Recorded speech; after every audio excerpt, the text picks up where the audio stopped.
I was the lone guy living with women who marked every single thing, ladies only, so I just quit paying the bills. My name is Nathan. I'm 28 and I grew up as the lone dude in a house full of women. My mom, my two older sisters, Amanda and Taylor, and 3 aunts. My dad dipped out when I was a kid, so it was just me swimming in a sea of estrogen. And honestly, it felt less like a family and more like a cult sometimes. A cult that didn't actually like me. Anytime I disagreed, it was the same old passive-aggressive dig. You're just like your father. My mom had this switch, you know? Sweet one minute, ice cold the next if you stepped out of line. A few years back, my mom and aunts started these girls-only weekends. It began innocently enough, a movie night, but then it snowballed. Brunch, spa days, even a baseball game, all girls only. And me? Not invited. Every time they'd post pics in the group chat, raving about the fun, I just send a thumbs up emoji. Pretended it didn't bother me. But here's the kicker. I wasn't some distant cousin. I was their son, their brother. And I was the one always bailing them out. Giving mom money every month. Spotting my younger aunt for a car payment. Paying my sister's rent when she got laid off. Never threw it in their faces because, hey, that's what family does, right? But they sure didn't treat me like I mattered. My sisters, though? They were royalty. Land a job? Cook lasagna? Group chat explodes with, proud of you, girl, and you're amazing, babe. Me. I bought mom a brand new fridge last year after hers died, and all I got was a flat, that's nice. Like I was some random handyman. I know. I probably sound bitter. But wouldn't you be? Imagine being the guy who supports everyone financially and otherwise, yet you're treated like a backup plan. Like if I vanished, the only thing they'd miss was the money. The strangest part was their whole sisterhood, women supporting women vibe. Yet they'd literally plan things right in front of me at mom's house, talking about brunch or trips, never once turning to me. Not even a fake invite. Just full-on invisibility. One time I tried to joke about it, guess I need to grow my hair out and change my name to be part of the club. Crickets. Just one aunt managed a forced laugh. My mom didn't even look up. It's like the moment I brought up being excluded, I was making it about me, which, funnily enough, is what they used to tell my dad. So yeah, maybe I am like him. For 2 years, I kept giving them the benefit of the doubt. Maybe they don't realize, I thought. Maybe it's not intentional. But it became clear, the girls only thing wasn't just a theme, it was an excuse. A way to tell me I didn't belong, that I'd never be one of them. Which would be fine if they didn't rely on me for everything when things went south. I kept it all in, but I knew I had a limit. And I was getting dangerously close to hitting it. Then mid-January rolled around. Aunt Lisa's birthday. Usually, I'd have invites, menu screenshots, the whole 9 yards. But silence. I texted my sister, then my mom. 5 hours later, she replied, "We already did something last weekend. Lisa's going out of town. Just a little girl's night. No heads up, no invite, no nothing. They went to that fancy steakhouse downtown, the place I introduced them to. Funny how that became girls only, when they were enjoying the perks I brought. And this time? I didn't wonder what I did wrong. I just filed it under, y'all really think I'm disposable, huh? What stung even more was the gift. I'd spent time finding her a niche herbal tea set she'd mentioned in passing. Got it, wrapped it, card included. Dropped it at her house like an Amazon delivery. No hug, just a thanks text a day later. That was the moment. I realized I was just the afterthought. The guy remembered only after the fun was done, and usually only because I might bring a gift. I didn't vent.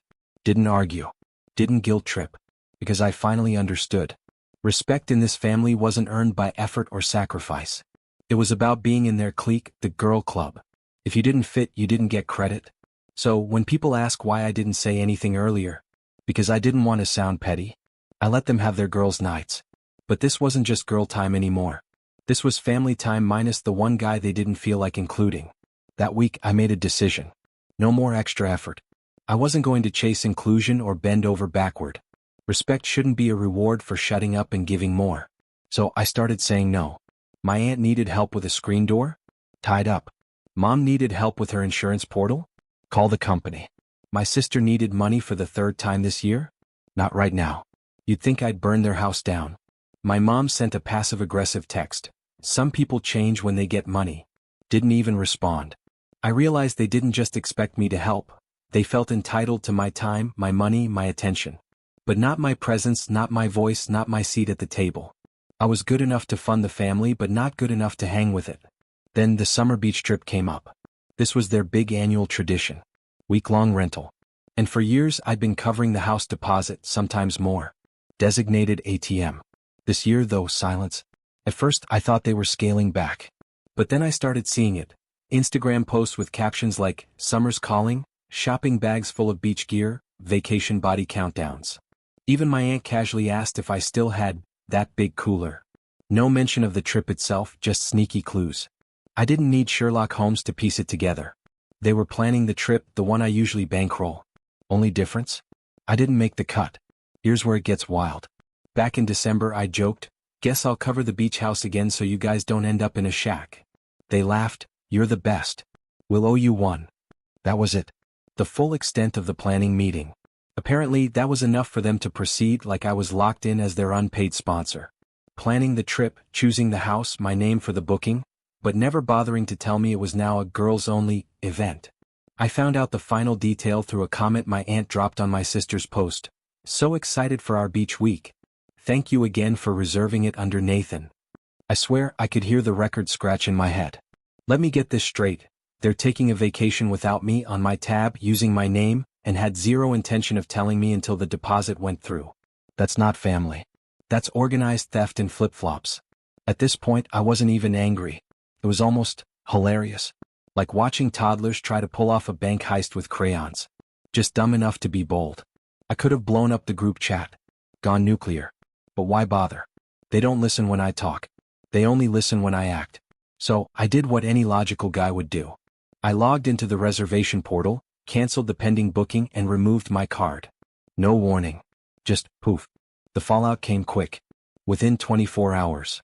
First, confused texts. "Hey, something's wrong with the payment." Then the passive-aggressive, "I thought you said you'd handle it." Followed by my personal favorite, "We already told the kids we were going. This isn't fair." Fair? You're booking a vacation behind my back using my card and not inviting me because I wasn't born with the right plumbing, and you're talking about fair? I didn't respond. Silence, after all, is a full sentence. They wanted to pretend I didn't exist. Fine. I returned the favor, quietly, efficiently. Then, just to drive the point home, I booked a mountain cabin for that same week. Took a couple buddies. No announcements, no revenge posts. Just a photo of us grilling on the deck, fire pit glowing, peace in the air. Real vacation energy. One where no one expects you to foot the bill and still wait outside the gate. That image alone apparently triggered a meltdown. I didn't see the group chat in real time, it was on mute, but a cousin sent me screenshots later. Full panic mode. No rental, no backup plan. Turns out, when you burn bridges with the guy who books everything and pays for it, the vacation fairy doesn't magically show up to save you. Still, I kept it classy. No digs. No, I told you so. Just silence and esmores at my cabin while they scrambled like a broke reality TV cast trying to build a vacation out of vibes and borrowed beach towels. And here's the sickest part, not one of them apologized. Not a single one. They tried to twist it like I had flaked. Like it was my fault for not reminding them that using my name and card requires my actual approval. The entitlement was Olympic level. They don't respect me, but they expect me to show up as the invisible sponsor of their fun. And when I don't, suddenly I'm the problem. Nah. They wanted a girls' trip? They got one. Just not the deluxe edition they were used to. Because that version required me. After the vacation debacle, I didn't make a scene. I just stopped responding. No last straw speech, no dramatic storming out. I cut the cord the same way a contractor cuts power to a condemned building. Quiet, final, and with zero concern about what's still running inside. For a while, I almost believed they got the message. The group chat was dry. No, can you help? Texts, no fake invites. Just silence. Which, for my family, was like hearing a dog not bark when someone's at the door. It didn't feel peaceful. It felt loaded. Like they were regrouping. Then came the couch test. My older sister, Amanda, sent a one-liner. "Hey, any chance you can help me carry my new couch upstairs? The delivery guys won't do stairs." No greeting, no check-in. Just right back to the same entitled tone like I'd hit pause, not stop. I read it while biting into a breakfast burrito and kept scrolling. Tuesday, Aunt Lisa texted with some "Hey, sweetie" fluff, and a request to help dispute a credit card charge. "The website is confusing," she said. I sent back. "The number on the back of the card still works." Nothing after that. Wednesday morning I got the call. Now, my mom only calls when someone dies, or when she wants something complicated she can't text about. So, when her name popped up, I picked up more out of curiosity than concern. She didn't waste a second. "Your sister's car got totaled this morning," she blurted out. "She's in the hospital. It's bad. They're saying she needs surgery. Her leg's really messed up. We're trying to get the money together, but it's tight." No hello, no build-up, just a direct pipeline to panic. I paused. Something didn't sit right. For starters, she didn't say which sister. Not their name, not which hospital, not even the usual dramatic voice she puts on when she's actually shaken. So I asked flat, "Where is she?" "St. Thomas," she replied too quickly. "They won't let anyone in right now because of all the scans. They're being strict." Still no name. I told her I'd call the hospital directly. Her tone shifted hard. "No. No, don't do that. She's in and out. They won't be able to confirm anything. It's too soon." I didn't argue. I just said, "All right," and hung up. Then I opened Instagram. Checked both my sister's pages. My older one hadn't posted in a day, which wasn't unusual. But my younger sister, Taylor? She just uploaded a photo of a cappuccino with her name spelled wrong on the cup, captioned, "Barista's never gonna get it right, face with tears of joy. Big smile, full makeup, cozy sweater." Not exactly the vibe of someone fresh out of surgery. I double-checked the timestamp. 7 minutes ago. If she was in a hospital, they must have started giving patients artisan coffee with latte art now. I sat back in my chair, phone still in hand. My own mother had faked a car crash, a surgery, an emergency just to hustle me for money. And the part that really got me? She didn't even put effort into it. No fake tears, no emotional manipulation finesse. Just an automatic, soulless lie like she was ordering takeout. That's how casual it had become. Weaponizing disasters to squeeze me like a bank account that can't close. I didn't call anyone. Didn't text back. I just let that sit. The next morning, the group chat flared up with vague nonsense. My mom dropped a passive message, "Thanks to everyone who came together yesterday. I'm reminded why family matters."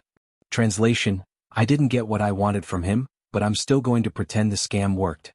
Then Lisa posted, "Some of us just do more and that's okay." I closed the app. I wasn't shocked anymore. I was done. This wasn't a misunderstanding. This wasn't an overreaction. This was calculated emotional fraud. This was my own mother faking an accident because my silence threatened their funding stream. I spent the next hour organizing screenshots. Every time they asked for money, every last-minute favor, every guilt text I'd brushed off. I filed it all in a folder on my phone titled, "For Memory." Not to shame them later, just to make sure I never forgot how far they went when I stopped playing their scapegoat. That silence, that calm, it wasn't just satisfying, it was freeing. Then the final hit came. Saturday night. My mom texted again. No dramatic opener this time. No fake emergency. Just, "Can you help with rent this month? Things have been hard. Everyone's doing their best." I stared at it. Then typed, "Everyone's best looks a lot like my worst. Send it." Mute. Didn't even wait for her response. Blocked her number for the weekend, just to enjoy 48 uninterrupted hours. Not because I was angry, but because I was clear. The thing about cutting people off is that the silence doesn't hit them first. The consequences do. And when I stopped helping, I didn't leave a note. No final warning. Just unplugged the power and walked away. It took about 2 weeks for the cracks to show. Then it all started crashing fast. First in the blast radius. My older sister, Amanda. She'd been driving a car I technically co-signed for 2 years ago. Long story short, she couldn't qualify. Begged me to just put your name on it. Said she'd take care of everything. And for a while she did. Until I quietly pulled my name off after the vacation stunt. Had the legal stuff finalized a month back. Gave her a heads up she ignored. I didn't push it.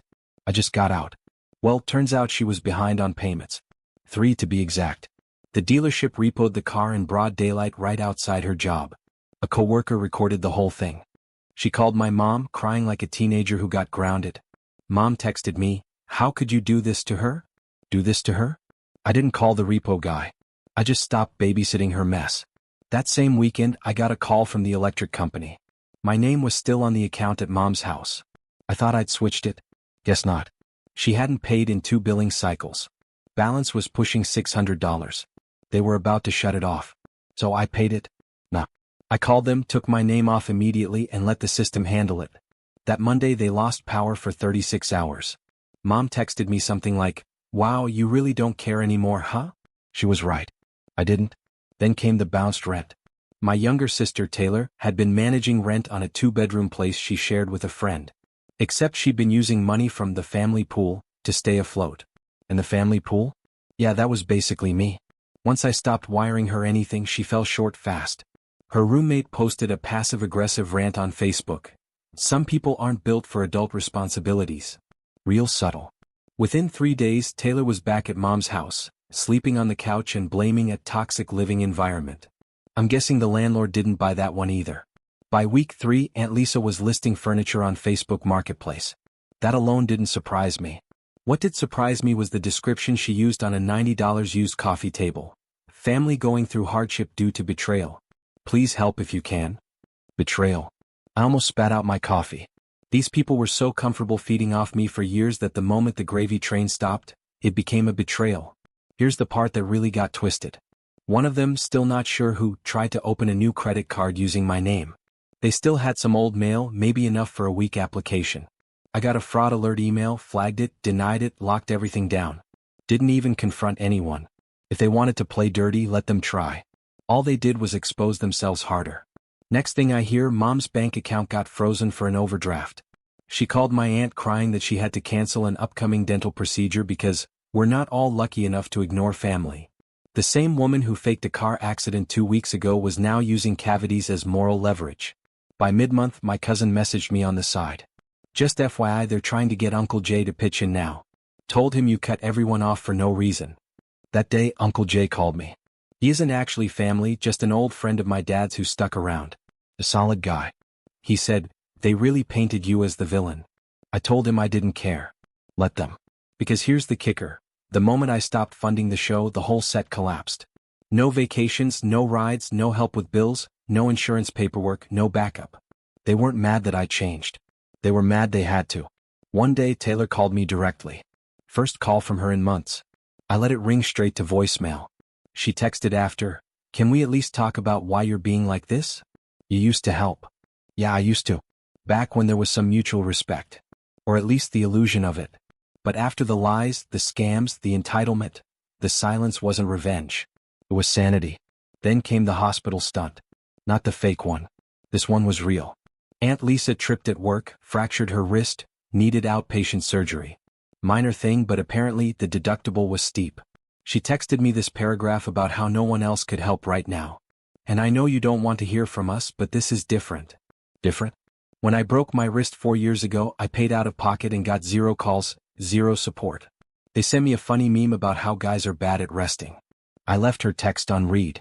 And that must have been the last straw for them because after that, they turned full delusional. Mom sent a message in the group chat, still muted on my end, saying, we don't need anyone's help.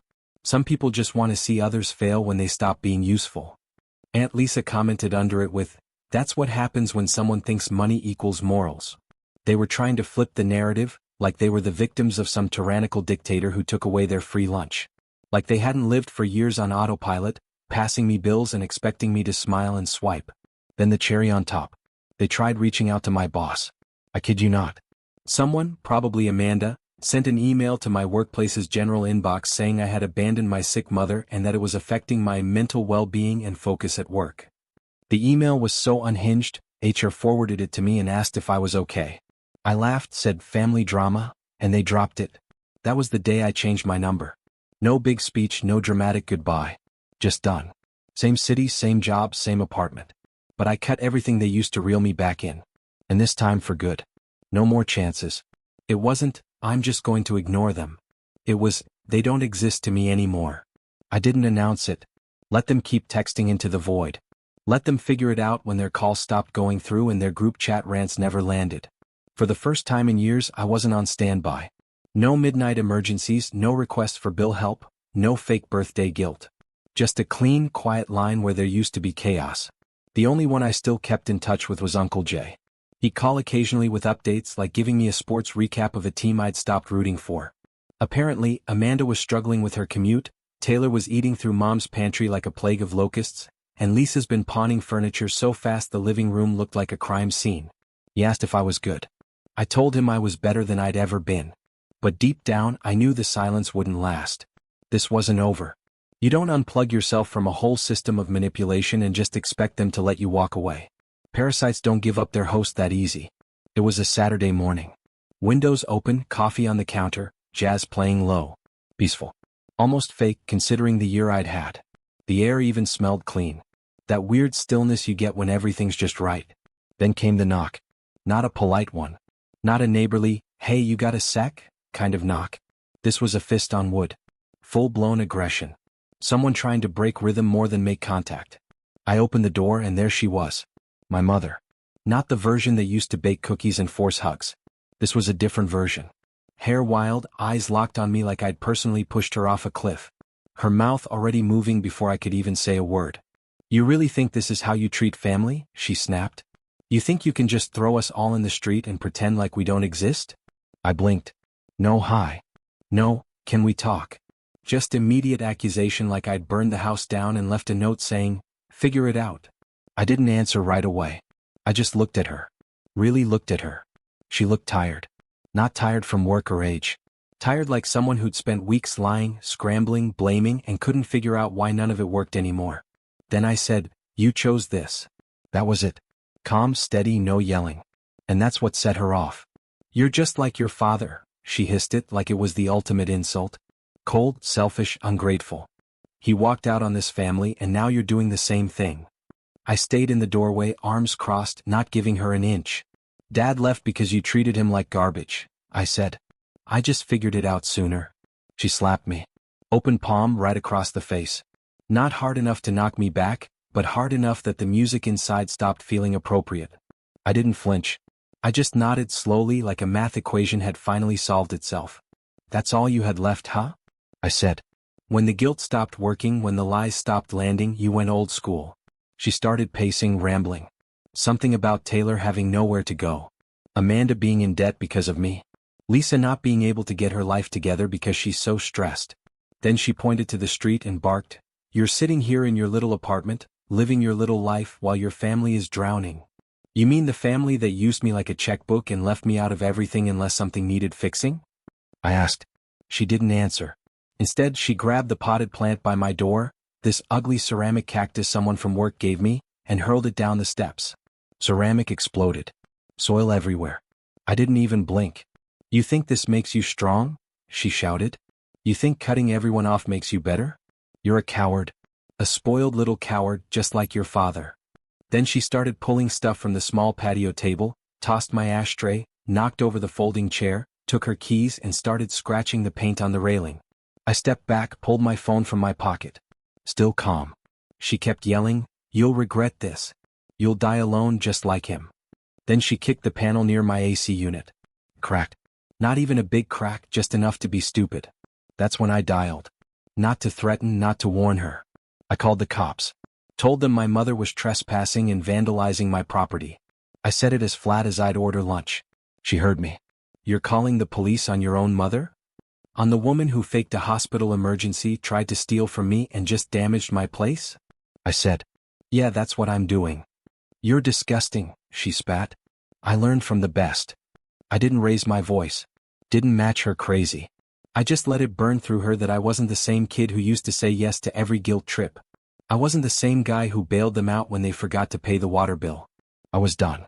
The dispatcher stayed on the line, asked if she was still on the premises. I said yes. My mom stood there shaking. Not crying, just raging like she couldn't figure out how someone like me, someone who always bent, suddenly wouldn't break. I watched her deflate a little when she realized I wasn't bluffing, that police really were on the way. She backed off the porch, took a final look at me, then turned and stomped toward her car. Before getting in, she shouted, "Don't come crawling back when no one wants you." I stared at her, then said, "I'd rather be unwanted than used." She sped off. Tires squealed. Nothing dramatic. Just the sound of someone out of control, needing to feel powerful again. 15 minutes later, 2 officers showed up, took a quick statement. I showed them the broken pot, the cracked panel, the scratch on the railing. My doorbell cam had caught the whole show in high def. They offered to file a formal report. I told them yes. Not because I wanted her arrested, but because I wanted a record. The next day, Uncle Jay called. He'd heard. News moves fast when someone like my mom melts down in public. He wasn't surprised. Just asked if I was all right. Yeah, I told him. she finally showed me who she really is. He sighed. Sometimes people aren't mad that you stopped helping, he said. They're mad you stopped believing they needed help in the first place. I hung up and stood in the middle of my living room, letting the quiet settle in. She was gone. Not physically. But the illusion was gone. The idea that she'd change or understand or even just back off when I asked her to. All that died the moment she threw a flower pot and scratched my porch rail like a teenager keying an ex's car. That was the final break. No more texts, no more second chances, no more shared blood excuses. Just me standing in the wreckage of a family that expected me to hold everything together, and hated me the moment I stopped. A week later and things still feel quiet. Not fake quiet. Real quiet. No buzz on my phone, no fake emergencies, no guilt bombs wrapped in just checking in texts. It's like someone hit mute on a sitcom that ran too many seasons past its prime. After the cops came that day, I didn't try to spin anything. I told the truth. She slapped me, keyed my porch rail, threw a pot, screamed like I was the devil. The officer wrote everything down, asked if I wanted to press charges. I said, no, just document it. I wanted something on paper in case she pulled this again. He nodded and left. But the damage was already done. That report? It shattered whatever fantasy she had about me always staying quiet. She didn't get arrested, but she got warned officially, and she hated that. Uncle Jay told me she's been telling the family I ruined her life and sided with the law over blood. I guess in her mind, blood means immunity from consequences. Meanwhile, her meltdown became the final straw for everyone else. Lisa cut contact 2 days later. Apparently didn't want to be associated with someone unstable enough to get cops involved.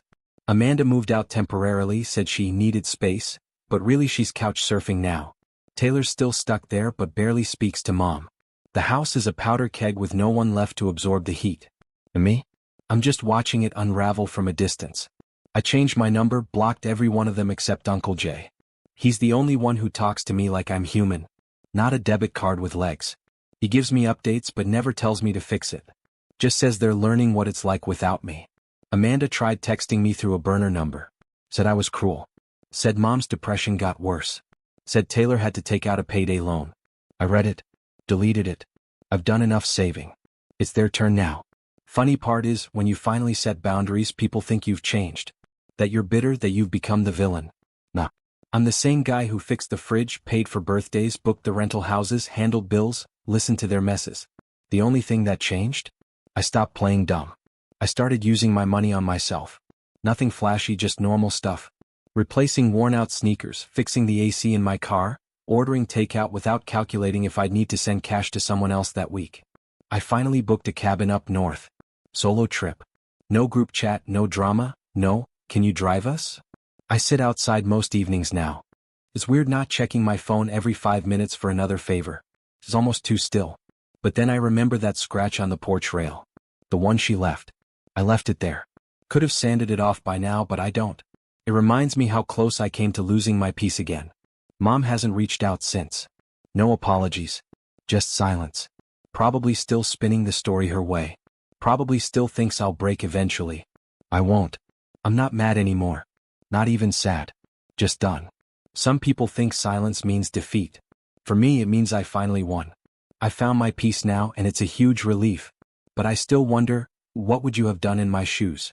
Have you ever had to cut ties with family like this? Let me know your thoughts in the comments below. I really want to hear what you think.